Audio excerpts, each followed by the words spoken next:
somente é o Senhor, digno de todo louvor, Deus de bondade, justiça e amor, santo somente é o Senhor.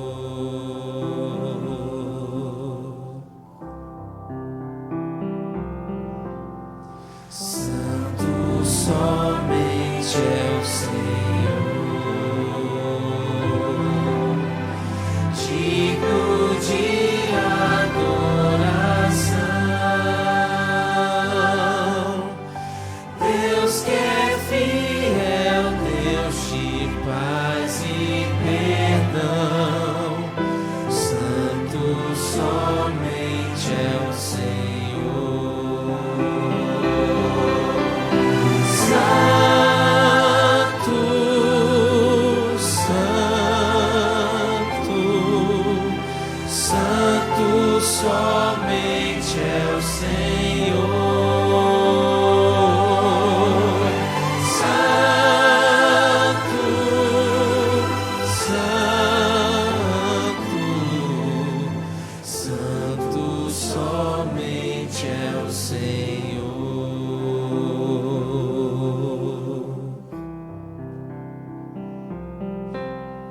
Santo somente é o Senhor, digno de adoração.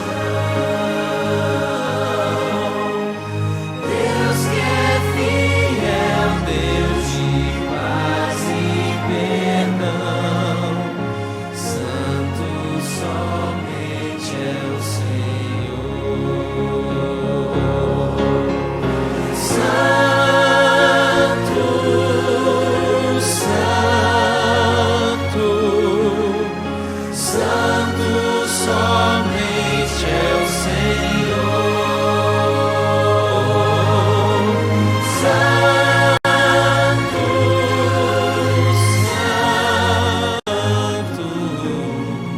santo, santo somente é o Senhor. Santo somente é o Senhor.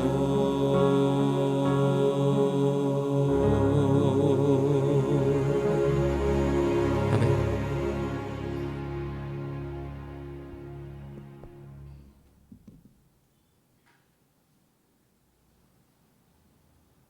Pai Celestial, o nosso coração se comove nesse momento diante da Tua grandeza e de Tua santidade.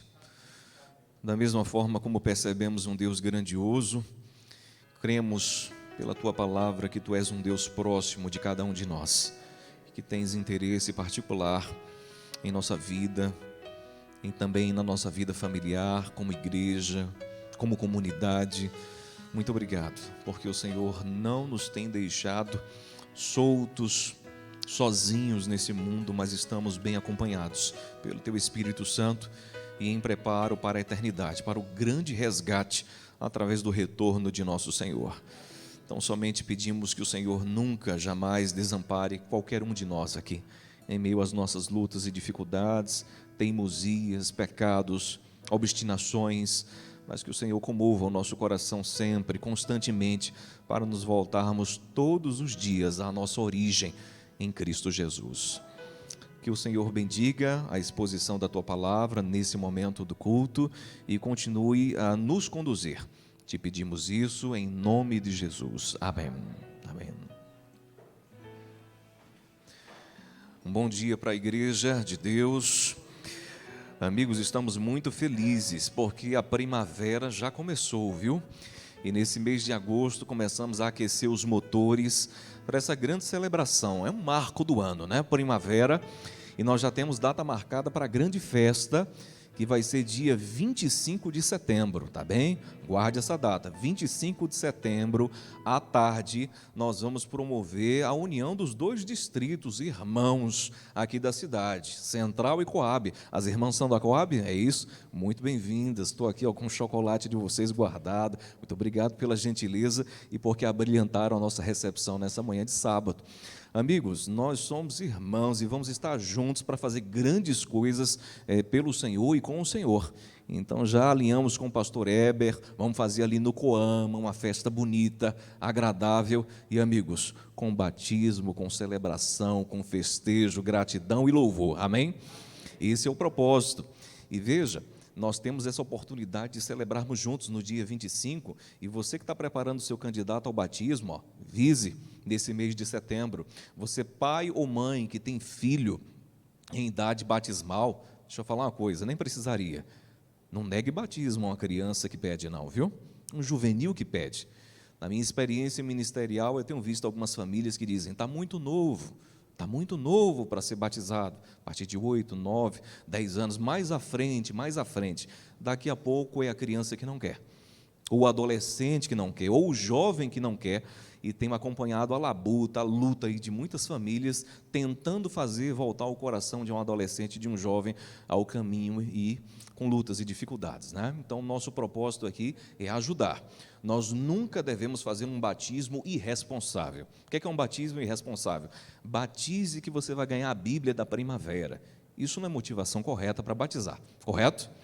Mas, veja, você como pai e mãe, você precisa instruir o seu filho no caminho do Senhor. Quando o meu filho mais velho, Benjamin, tiver 7 anos de idade, eu particularmente, vou dar estudo bíblico para meu filho. E eu vou preparar ele para que ele tenha a oportunidade de dizer, eu quero ser batizado, papai. E ele desejando ser batizado, nós vamos conduzir. Se ele disser, não, eu não quero ser batizado, jamais podemos forçar a vontade e a livre escolha de um ser humano. Mas a advertência que eu faço a cada pai, a cada mãe, motive, incentive, né? Minha esposa foi batizada com 10 anos de idade, firme e forte até hoje. Eu não tive essa alegria. Eu fui batizado com 22 anos de idade. E é por isso que quando eu vejo um juvenil, um adolescente, um jovem sendo batizado, eu me coloco na pele daquele jovem, dizendo, olha, eu gostaria de ter vivido essa experiência cristã, adentrado na experiência cristã o mais cedo possível na nossa jornada de vida, ok? Então, dia 25, nós teremos batismos de desbravadores, aventureiros, juvenis, adolescentes, uma grande festa. Mas também temos oportunidades para batismo para aqueles que são mais velhos também. A partir do dia 12, creio que Léo já começou a divulgar aqui, teremos domingos especiais, certo? Com a temática do maior livro da Bíblia, que é o livro de Salmos. Então, 5 pastores estarão conosco a partir do dia 12, do dia 12 de setembro, domingo, até o dia 10 de outubro, uma série com 5 exposições bíblicas no livro de Salmos. Já temos batizandos? Já temos, viu? O meu estudante da Bíblia já vai ser batizado agora em setembro, ok? E você prepare também o seu estudante da Bíblia, faça todos os preparativos para que ele tenha um preparo mínimo para aceitar a Cristo, ok? Preparo máximo ninguém nunca tem, correto? Alguém aqui batizou 100%? Não, né? Ninguém está 100%, nós estamos em caminhada, mas precisa existir um preparo mínimo, ok? E aí busque a mim, busque o ancionato, e a gente vai fazer preparativos para que todos que desejem tenham a alegria e a felicidade de serem batizados e iniciarem a sua jornada com Cristo, amém? Nesse sentido, alguma dúvida, alguma pergunta, alguma questão? Não tendo? Então, só alegrias. Vamos à palavra de Deus no livro de Apocalipse, capítulo 12, verso 17. Apocalipse 12, verso 17.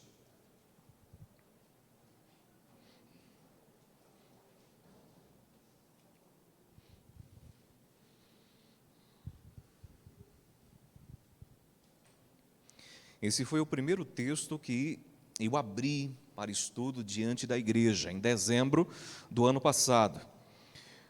Não é o mesmo sermão, a gente vai abordar o texto a partir de outra perspectiva, um outro gancho, um outro detalhe relevante. Apocalipse capítulo 12, verso 17, último verso. Quem porventura estiver sem Bíblia, nós temos aqui, viu, Lucas? Ó, se alguém sinalizar aí, desejar a Bíblia, temos aqui, tá bem? O importante é que todos tenhamos a palavra. Amigo, por gentileza, Lucas, você me ajuda lá atrás. Nosso amigo,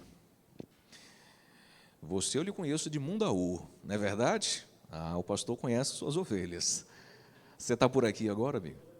Você está aqui, não é verdade? Você é daqui, mas mora lá. E fui para lá, então eu não estava enganado. Mas eu lhe conheço de lá, de Mundaú. Morei 5 meses lá. Alegria revê-lo, amigo. Apocalipse, capítulo 12, verso 17, nós já oramos em oração em espírito, nós vamos ler. Diz a palavra do Senhor: Irou-se o dragão contra a mulher e foi pelejar com os restantes da sua descendência, os que guardam os mandamentos de Deus e têm o testemunho de Jesus, e se pôs em pé sobre a areia do mar. Como foi mencionado em dezembro do ano passado, aqui é o verso que começa a destrinchar, desdobrar esse grande conflito no tempo do fim. O dragão contra o remanescente de Deus. E nós vemos aqui no verso 17 que o remanescente de Deus, ele tem 2 características: guarda os mandamentos e o que mais? O testemunho de Jesus, a princípio, parece algo muito elementar. Qual é a igreja cristã que não tem o testemunho de Jesus? Mas o próprio livro do Apocalipse vai dar o entendimento sobre o que é o testemunho de Jesus no capítulo 19, versículo 10. Apocalipse 19, verso 10.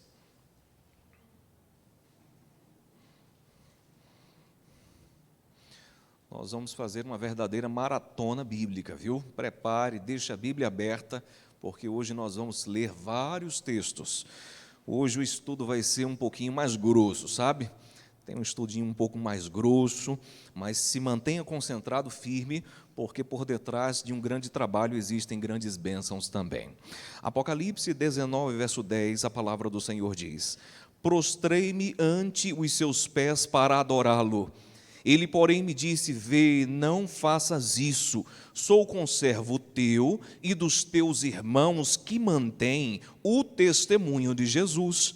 Adora a Deus, pois o testemunho de Jesus é o espírito da profecia, emblemático, taxativo. O testemunho de Jesus é o espírito da profecia. Eu deixei uma tela com algumas lâminas, eu não sei se está à disposição. Está aí, companheiro Ney? Não, se não tiver, não tem problema. Fale com Ariel, se chegar a tempo, vai ser bem-vindo. Dá uma olhada em Apocalipse 22, verso 9 agora. Apocalipse 22, 9. É o texto paralelo do 19, 10. Fala a mesma coisa, usando outras palavras. Apocalipse 22, verso 9 diz: Então ele me disse: Vê, não faças isso. Eu sou conservo teu, dos teus irmãos. Quem são os irmãos? Os profetas, e dos que guardam as palavras deste livro. Adora a Deus.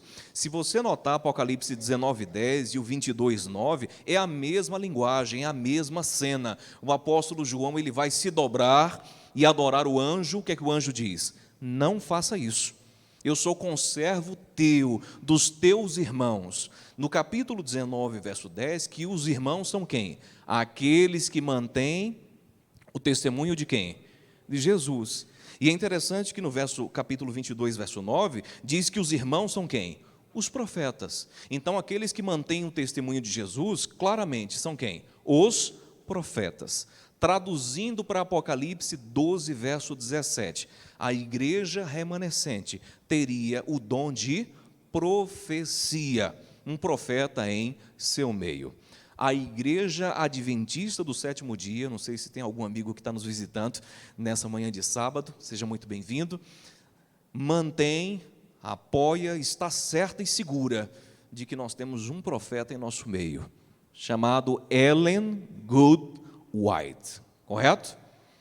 Para se tornar membro da igreja adventista do sétimo dia, precisa crer em Ellen White, sim ou não? Sim ou não? Estão na dúvida?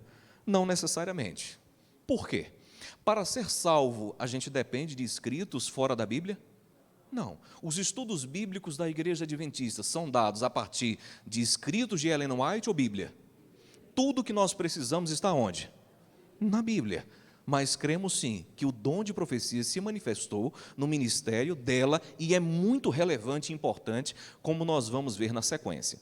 Eu não sei você, mas no momento eu lembro o dia, terça-feira à noite, em que eu estava preenchendo a minha ficha batismal, recebendo estudos, e aí o meu instrutor, chamado Marcelo, em Maceió, disse: eu creio que chegou o momento, Oscar, de ser batizado. E eu estava seguro que Deus estava me chamando ao batismo. Eu digo, eu vou me batizar. Quando? Próximo sábado. E eu estava pronto. E a gente começou a preencher a ficha batismal, os dados, etc. Tudo ok. No último ponto da ficha, falava sobre o quê? Sobre o dom de profecia. Eu digo, opa, pera lá, isso aí é novidade para mim? Como assim? A igreja detém essa ideia de que tem um profeta, uma profetisa, como é que se explica? Tentaram me explicar de um jeito, de outro, enfim. Estava acontecendo semanas de oração em duas igrejas, a igreja de Mangabeiras, onde eu primeiramente fui, e a igreja de Cruz das Almas. E eu ficava um dia, assistia a pregação de um lado, depois ia para o outro. Eram dois pastores pregando. Em Cruz das Almas, o pastor Adeilton, que hoje é aposentado, e em Mangabeiras, um pastor de Arapiraca, que eu não lembro mais. Pastor Adeilton foi pastor nessa igreja, né? Adeilton pegou, ele foi quem realizou meu batismo, tá certo? E eu ia lá e tomava conselho com um e com outro. No final do culto, pastor, essa história de Ellen White. Batia e voltava, ping-pong, e se aproximando do momento do batismo. Aquele pastor de Arapiraca, ele me deu um conselho muito sábio. Ele disse, olha, ele me deu várias evidências, ele diz, leia, tá certo? Vem e veja. E eu comecei a fazer isso. E, na verdade, eu comecei a ler os escritos de Ellen White para desvendar uma farsa, tá certo? Eu comecei a ler pensando, eu vou pegar essa mulher no pulo, ela tem uma falha, tem algum detalhe e eu vou ajudar a igreja adventista a enxergar melhor essa situação. O ponto é, quanto mais li, quanto mais leio os escritos do Espírito de Profecia de Ellen White, mais eu me asseguro no meu coração que isso não é humano. O que essa mulher escreveu não vem da parte do ser humano, não é fabricação da mente humana. Nós vamos ver na sequência alguns detalhes importantes. O ponto é, eu sempre tive dificuldade para entender o ministério de Ellen White. Até o momento em que eu entendi que a melhor maneira de entender Ellen White, o ministério dela, é entender o ministério de João Batista. Se você entender João Batista, você vai entender o ministério de Ellen White. Então, essa mensagem vai ser breve, mas com muitos textos. Nós vamos, em primeiro lugar, dar uma passada de olhos no ministério de João Batista e, no final, nós vamos cruzar com o ministério de Ellen White. Então, prepara a Bíblia e nós vamos juntos a Mateus, capítulo 3, verso 5. Mateus, capítulo 3, versos 5 e 6.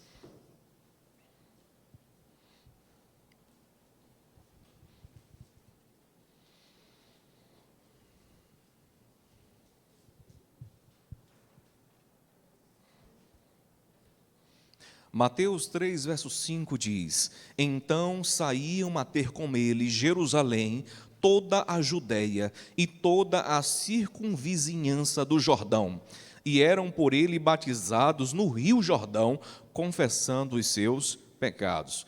Primeiro ponto no ministério de João Batista, quando ele surge num momento de grande reavivamento espiritual. E o que é que chama a atenção? Antes de João Batista, quem foi o último profeta? O último livro da Bíblia, do Antigo Testamento. Malaquias. Entre Malaquias e João Batista, quanto tempo? 400 anos.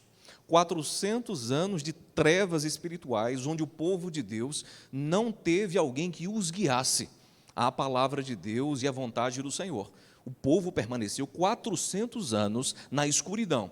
E Deus levanta, suscita um grande homem chamado João Batista.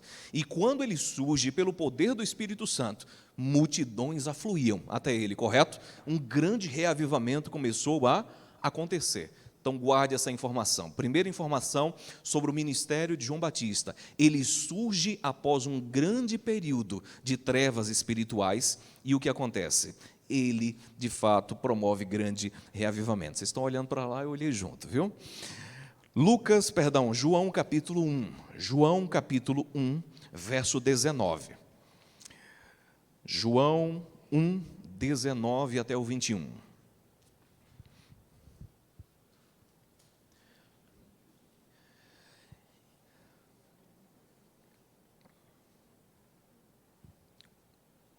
João 1,19 diz: E este é o testemunho de João, quando os judeus mandaram de Jerusalém sacerdotes e levitas para que lhe perguntassem: Quem és tu? Ele confessou e não negou, confessou: Eu não sou o Cristo. E perguntaram-lhe então: Quem és, pois? És tu Elias? Qual foi a resposta? Não. És tu o profeta? Qual foi a resposta? Você percebe que João Batista tem um ministério muito humilde. De fato, ele diz: eu não sou coisa alguma, eu não sou absolutamente nada, nem verdadeiramente profeta eu o sou. Guarde essa informação. Ele não arroga para si qualquer título de coisa alguma, nem mesmo de um profeta da parte de Deus, mesmo que o pudesse. Agora note, voltemos a Lucas capítulo 7. Lucas 7, verso 26.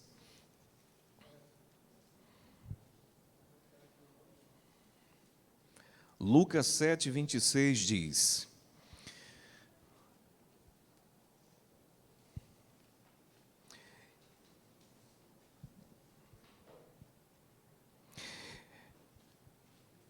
Ele diz que não é nada. Vamos ver o que é que Jesus fala dele. 7,26. Sim, que saístes a ver um profeta? O que é que Jesus fala? Sim, eu vos digo, e muito mais do que um.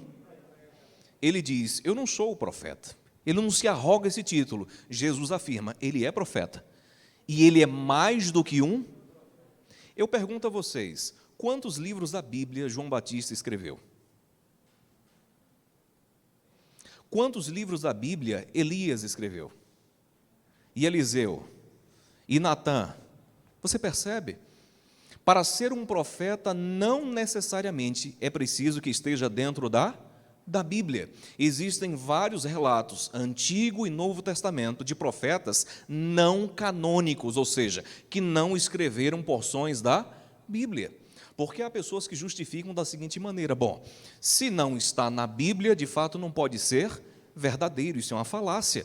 Nós temos na Bíblia vários relatos de grandes profetas, homens de Deus, como Natã, que repreendeu Davi e o fez voltar ao Senhor, mesmo não tendo participação na escrita do livro sagrado. Agora observe o verso seguinte, Lucas capítulo 7, verso 27. Jesus fala: este é aquele de quem está escrito: eis aí envio diante da tua face o meu mensageiro, o qual preparará o teu caminho diante de ti. Foi perguntado a ele: quem é você? Você é o Cristo? Não. Você é profeta? Não. Jesus diz: é profeta e é mais do que profeta.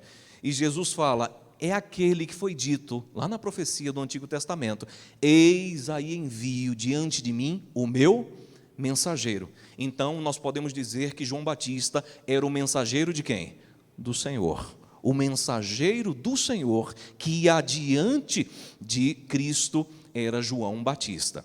Vamos adiante agora, Lucas capítulo 1, verso 17. Permaneça firme aí, viu? Muita informação, mas que é relevante. Lucas capítulo 1, verso 17.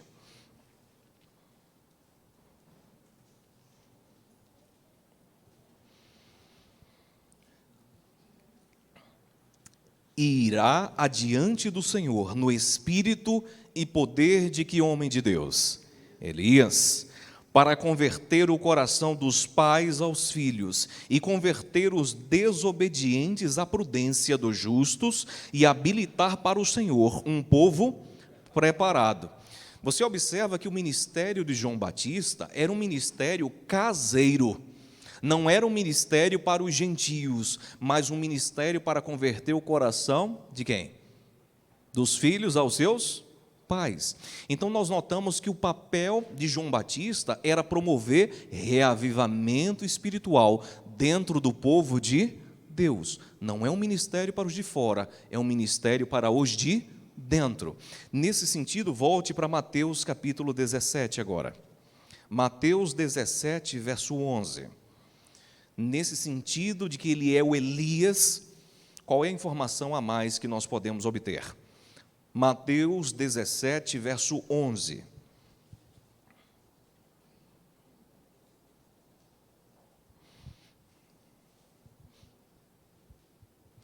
A palavra do Senhor diz: Então Jesus respondeu: De fato, Elias virá e ele restaurará todas as coisas. Eu, porém, vos declaro que Elias, ele já veio e não o reconheceram, antes fizeram com ele tudo quanto quiseram, e assim também o Filho do Homem há de padecer nas mãos deles.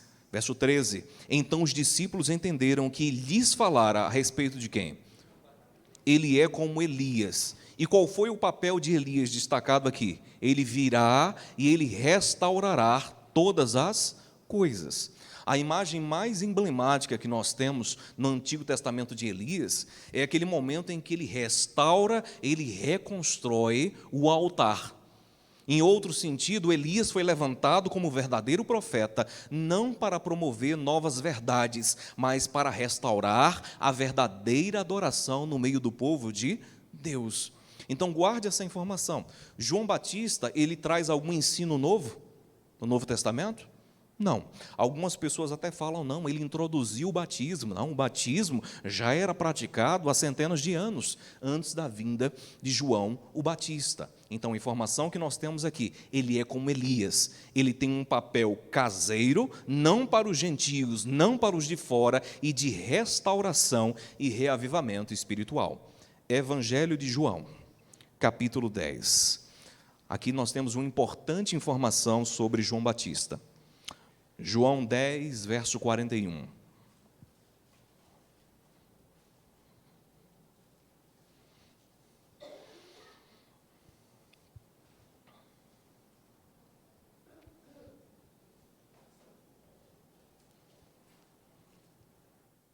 Dez 41 diz: E iam muitos ter com ele e diziam: Realmente, João não fez nenhum sinal. Porém, tudo quanto disse a respeito deste era verdade, e muitos ali creram nele. Quantos milagres estão registrados na Bíblia sobre João Batista? Quantas vezes João Batista diz, levanta-te e anda? Quantas vezes João Batista ressuscitou um morto? Nenhum. Qual foi o milagre que ele realizou no seu ministério? Nenhum. Isso o torna menos profeta do que os demais profetas? Não. Então, para ser profeta, não é necessário ser milagreiro, realizar algum tipo de milagre. O verso 41 destaca, ele, João, não fez nenhum sinal. A palavra aqui é semeion, porque o evangelho de João é o evangelho dos 7 sinais, os 7 milagres. O primeiro milagre ali a transformação de água em vinho nas bodas de Caná. Então, a Bíblia atesta, ele não fez nenhum milagre, mas de fato foi profeta e mais do que um profeta. Observe agora o capítulo 1, João 1, verso 6.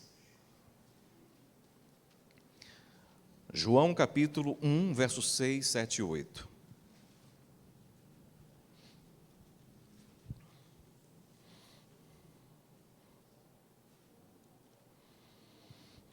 Aqui diz: houve um homem enviado por Deus, cujo nome era João.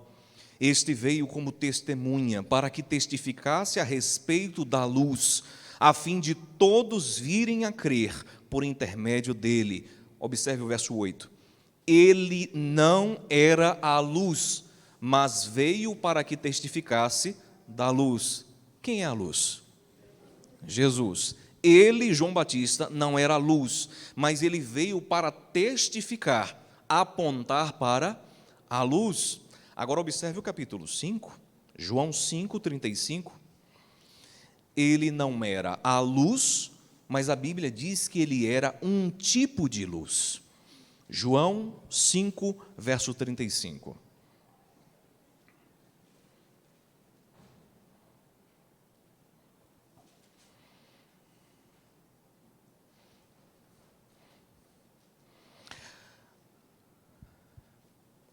Aqui diz: ele era a lâmpada que ardia e alumiava, e vós quisestes por algum tempo alegrar-vos com a sua luz.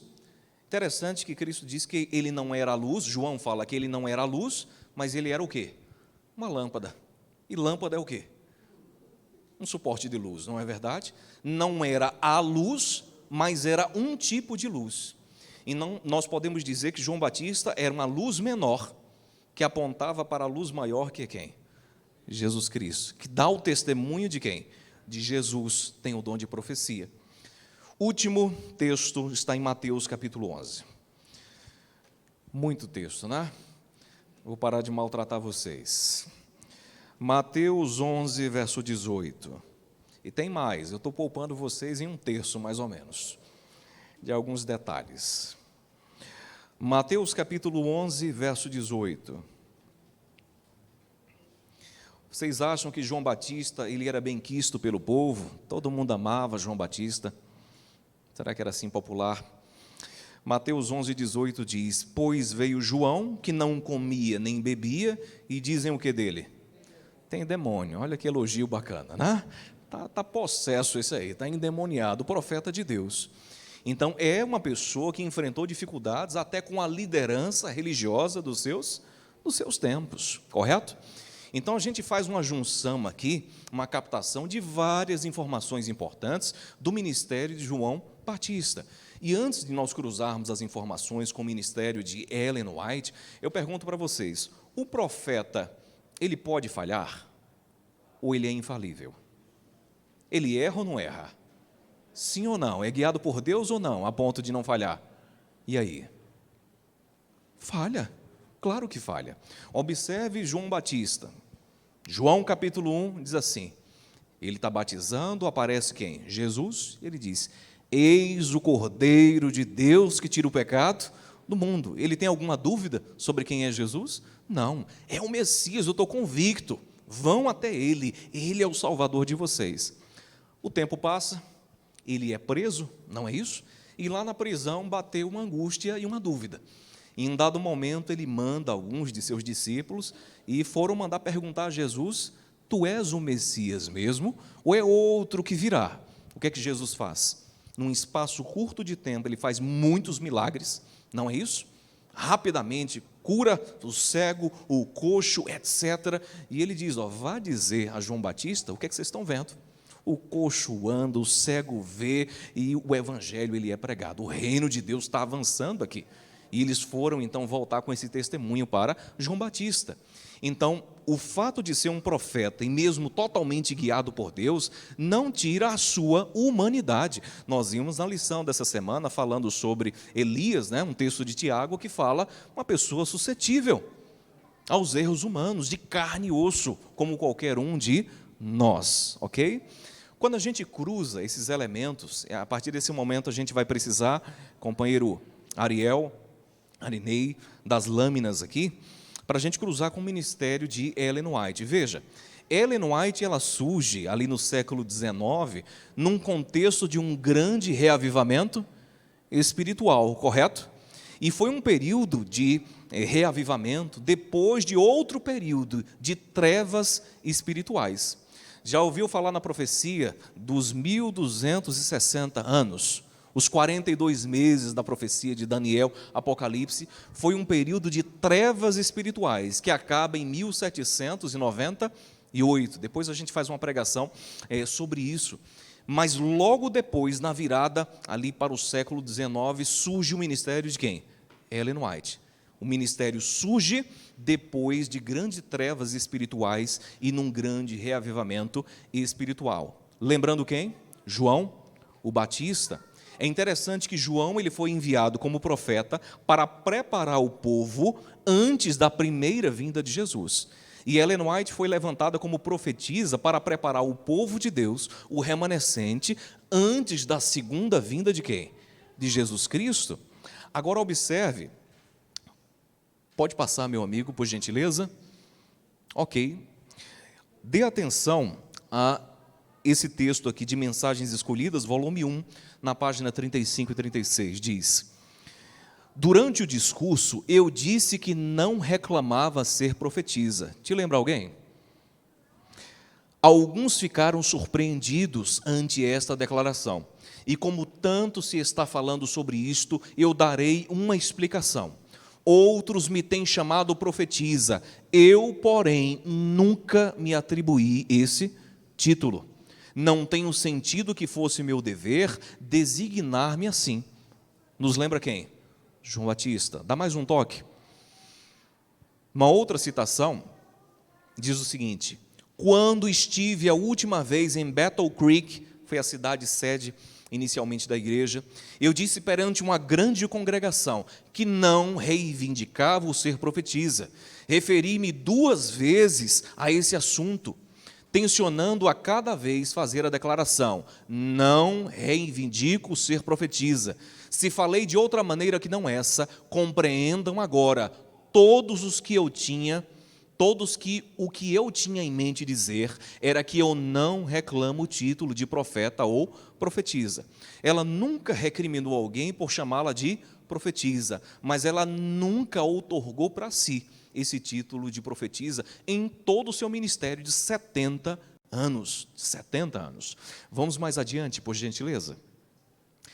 Ainda no livro, página 32, diz: cedo em minha juventude, foi-me perguntado várias vezes: sois uma profetisa?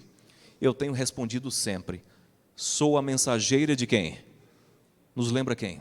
João Batista. Sei que muitos me têm chamado profetisa, porém eu não tenho feito nenhuma reclamação desse título. O meu Salvador declarou-me ser eu a sua mensageira. Lembra de João Batista? Ele é o mensageiro que vai adiante preparando o caminho para a primeira vinda do Messias. Deus levantou Ellen White como profetisa, como sua mensageira, preparando o caminho no meio do povo de Deus para a segunda vinda do Messias. Vamos adiante. Podemos ir adiante.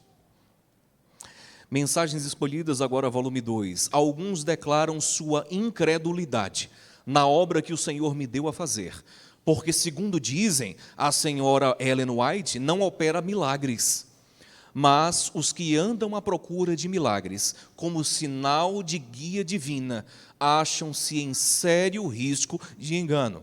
Então, nos tempos do seu ministério, as pessoas diziam: cadê o milagre? Cadê o milagre para que nós creiamos? É interessante, o próprio Cristo foi tentado nesse ponto. Realiza o milagre até na cruz, desça daí, e a gente vai crer que de fato você é da parte de Deus. Mas nós percebemos que o milagre não é uma evidência, uma prova que algo seja da parte de quem? De Deus. Na mensagem de dezembro, a primeira, essa igreja, nós enfatizamos como no final dos tempos vai ser por crer em milagres que as pessoas vão o quê? Se perder. Ao invés de serem direcionadas a Deus, por crerem nos seus olhos, nos seus ouvidos, e não da palavra de Deus, vão se perder por causa disso. Então, no final dos tempos, Deus não tenciona acostumar o seu povo a crer em milagres, ser levado por milagres, o que é o contrário, a contramão do mundo evangélico cristão de nossos dias. Vamos adiante. Alguns textos que falam o seguinte: meu trabalho inclui muito mais do que a palavra profeta significa. Te lembra alguém? João Batista. Ele é profeta e ele é muito mais do que um profeta. Na página 36, minha comissão abrange a obra de um profeta, mas não finda aí. Compreende muito mais do que pode entender a mente dos que têm estado a semear as sementes da incredulidade. Minha obra inclui muito mais do que esse nome significa.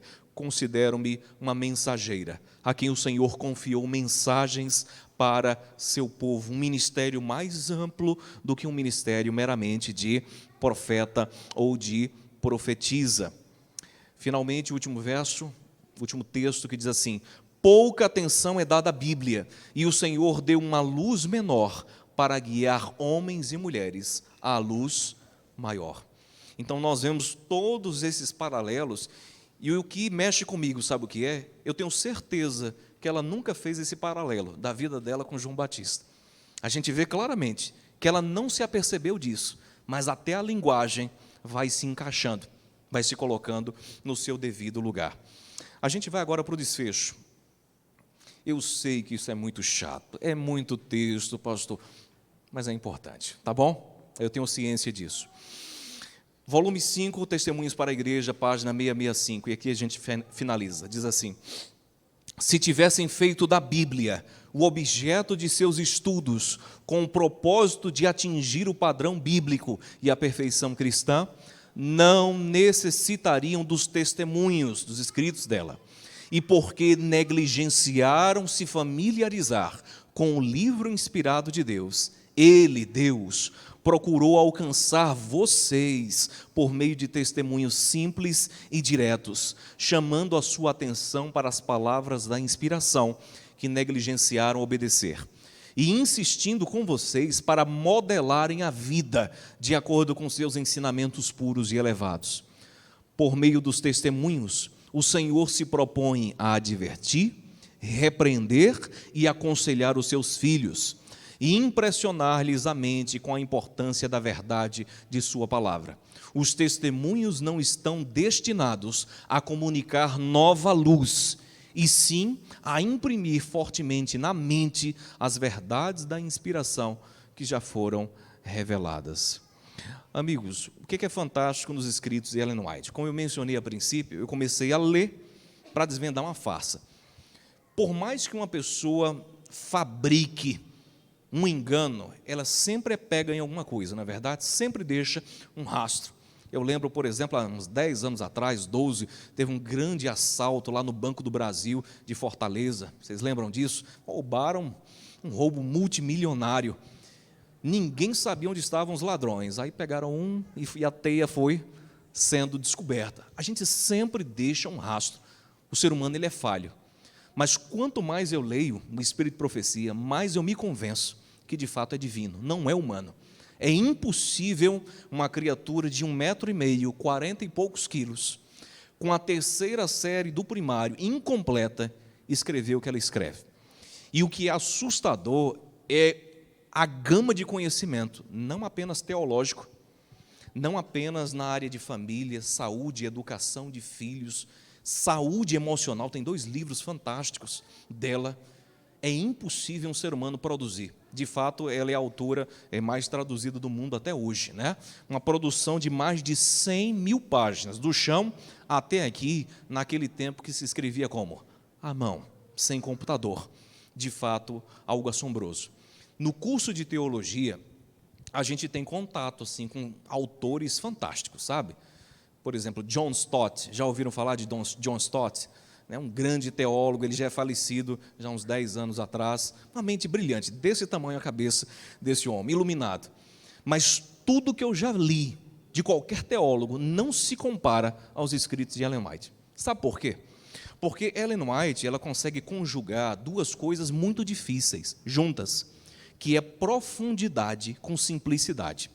É muito difícil alguém fazer isso. Você conhece pessoas que são profundas, né? Muito profundas, mas a maneira de traduzir o assunto nem sempre é fácil. E tem pessoas que são muito acessíveis, todo mundo gosta da maneira de falar, mas não é o quê? Profundo. E ela consegue conjugar as 2 coisas, de maneira que eu conheço teólogos com doutorado, pós-doutorado, segundo pós-doutorado, como o pastor Rodrigo Silva, meu orientador de mestrado, que estudam Ellen White, e eu conheço juvenis, adolescentes, que leem os escritos e os pode compreender. De fato, amigos, a grande razão, como nós vimos, para Deus ter suscitado essa mulher é apenas uma. É porque o povo de Deus tem estado relaxado, não tem estudado a Bíblia como deveria. Deus nunca teria levantado o ministério de Ellen White se nós fôssemos fiéis ao estudo da palavra do Senhor. É por isso que muitas vezes eu fico constrangido, como no momento do maná, sabe? Estudo da lição da escola sabatina, da Bíblia através da lição da escola sabatina, a gente precisar fazer um esforço, visitar, ligar, implorar, irmão, faça a sua lição, garanta a sua lição, se mantenha estudando a Bíblia em 2022. Amigos, nós não precisaríamos desse tipo de motivação. Todos nós deveríamos ter um apego muito grande à palavra do Senhor. Sabe por quê? Porque ela é a nossa vida. Tudo que nós temos, o nosso futuro, depende deste livro sagrado. E essa imagem aqui me lembra o último sermão de Ellen White. em 1909, 5, 6 anos antes da sua morte, já velhinha, com seus quase 80 anos de idade, ela pregou, e ela, de fato, pregou o sermão e foi para a plataforma. Voltou, tomou a Bíblia e diz: irmãos, recomendo-vos este livro aqui.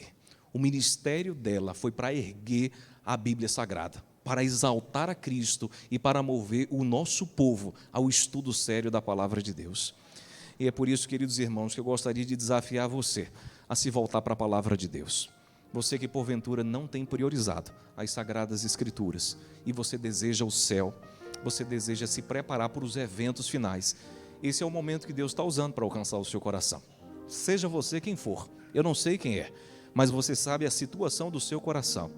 Você sabe quanto tempo você gasta de joelhos diante do Senhor.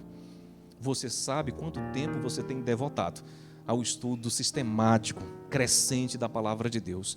A sua saúde espiritual, a sua vida, a sua salvação depende desse livro. E é por isso que eu gostaria de incentivá-los e recomendá-los ao livro sagrado de Deus. Eu gostaria de convidar você a tomar a sua Bíblia. Nesse momento, tome a sua Bíblia, coloque assim, bem pertinho do coração. Se coloque de pé nesse momento.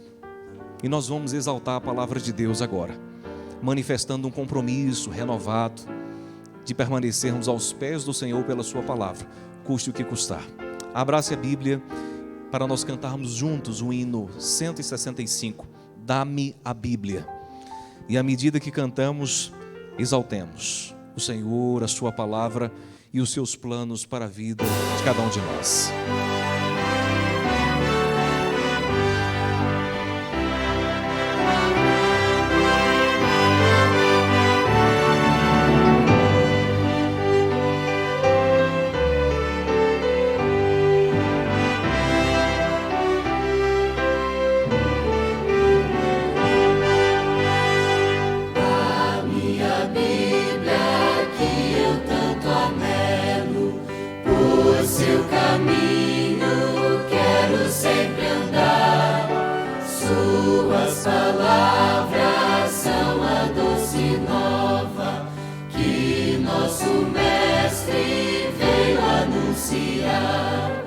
Dá-me a Bíblia, livro tão precioso, santa doutrina, fonte é de luz. São seus ensinos um sublime gozo, eles conduzem para o bom Jesus. Dá-me a Bíblia, dela eu preciso, pois o pecado há de me livrar. Suas palavras têm poder e alento, que minha alma podem renovar. Dá-me a Bíblia, livro tão precioso, santa doutrina, fonte é de luz. São seus ensinos um sublime gozo, eles conduzem para o bom Jesus. Dá-me a Bíblia, que meu guia seja, por toda a vida, meu caminho e luz. Seus bons ensinos sejam sempre o astro que me conduza para o pé da cruz.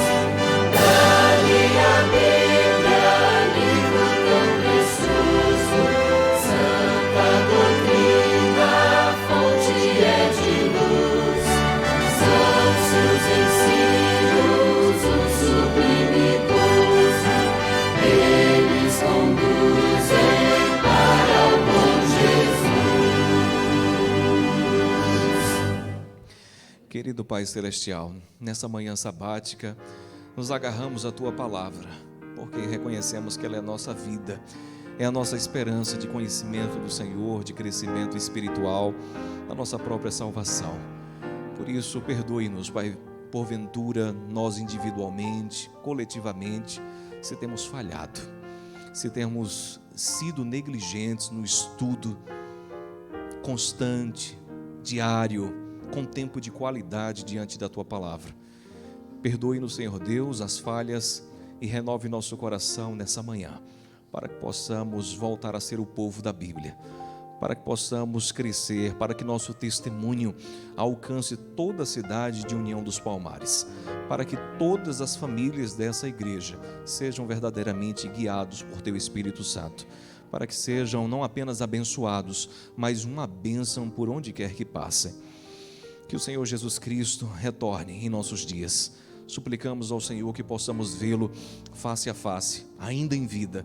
Por isso, ajude-nos a mergulharmos nas últimas cenas da humanidade, confiantes de que, apesar de serem momentos difíceis, nós estamos guardados pelo Teu braço poderoso.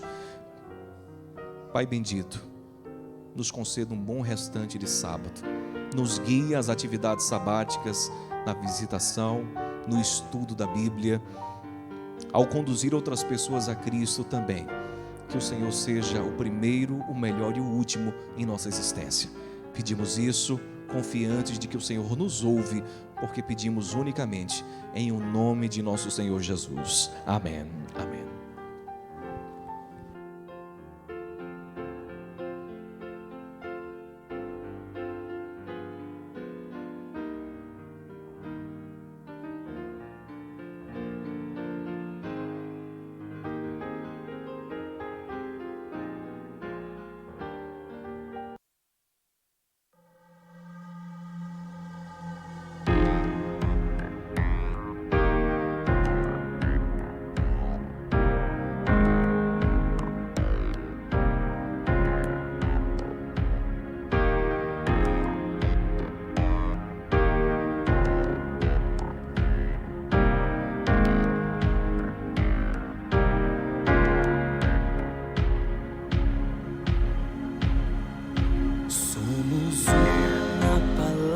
Somos um no Senhor, somos um na palavra, somos um no Senhor, e para sempre seremos todos um no amor. Saberão quem nós somos pelo amor, saberão